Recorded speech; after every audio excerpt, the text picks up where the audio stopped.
Jeshi la polisi mkoa wa Tanga limefanya uchunguzi wa ajali ya barabarani iliyotokea tarehe 25 Disemba mwaka 2025 majira ya saa 4:30 alfajiri katika kijiji cha Taula wilaya ya Handeni kwenye barabara kuu ya Chalinze kuelekea Segera.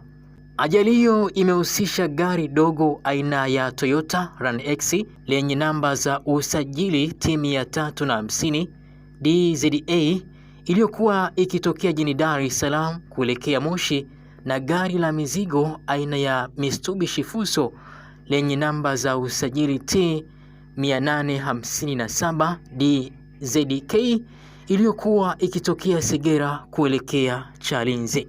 Katika tukio hilo, mtu mmoja aliyefahamika kwa jina la Justin Jacob mwenye umri wa miaka 32 aliyekuwa dereva wa Toyota RAN-X amepoteza maisha papo hapo. Aidha, watu wengine 4, wanaume 2 na wanawake 2 akiwemo mtoto mmoja wamejeruhiwa na wanaendelea kupatiwa matibabu hospitalini. Uchunguzi wa awali unaonyesha chanzo cha ajali ni uzembe wa dereva wa Toyota RAN-X ambaye alijaribu kuyapita magari mengine overtaking sehemu isiyoruhusiwa bila kutochukua tahadhari, jambo lililopelekea kugongana uso kwa uso na gari la mizigo.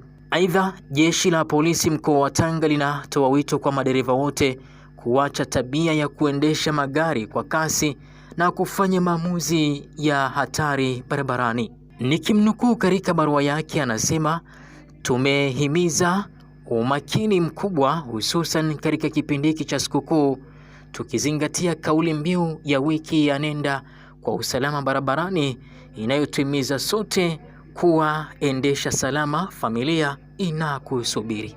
Imetolewa na kamanda wa polisi mkoa wa Tanga. Langu mijina naitwa Nasir, endelea kubaki nami.